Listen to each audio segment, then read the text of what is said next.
شروع کرتا ہوں اللہ کے نام سے جو بڑا مہربان نہایت رحم والا ہے۔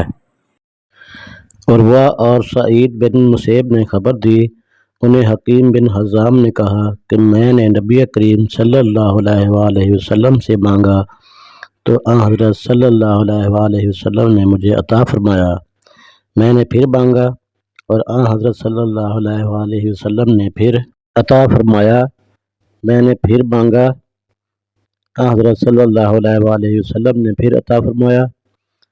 پھر فرمایا یہ مال، اور بعد اوقات سفیان نے یوں بیان کیا کہ حکیم رضی اللہ عنہ نے بیان کیا کہ اے حکیم، یہ مال سرسبز اور خوشگوار نظر آتا ہے، بس جو شخص اسے نیک نیت سے لے اس میں برکت ہوتی ہے، اور جو لالچ کے ساتھ لیتا ہے تو اس کے مال میں برکت نہیں ہوتی، بلکہ وہ اس شخص جیسا ہو جاتا ہے جو کھاتا جاتا ہے لیکن اس کا پیٹ نہیں بھرتا، اوپر کا ہاتھ نیچے کے ہاتھ سے بہتر ہے۔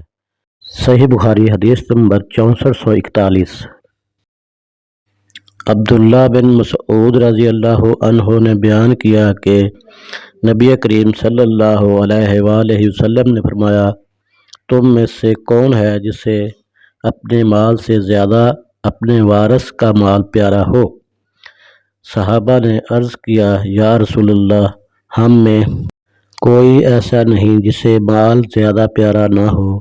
آن حضرت صلی اللہ علیہ وآلہ وسلم نے فرمایا، پھر اس کا مال وہ ہے جو اس نے موت سے پہلے اللہ کے راستہ میں خرچ کیا، اور اس کے وارث کا مال وہ ہے جو وہ چھوڑ کر مرا۔ صحیح بخاری حدیث نمبر 6442۔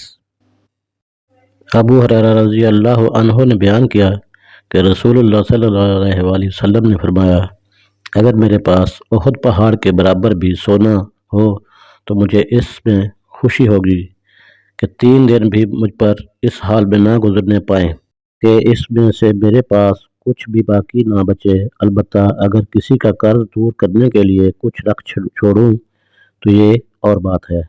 صحیح بخاری حدیث نمبر 6445۔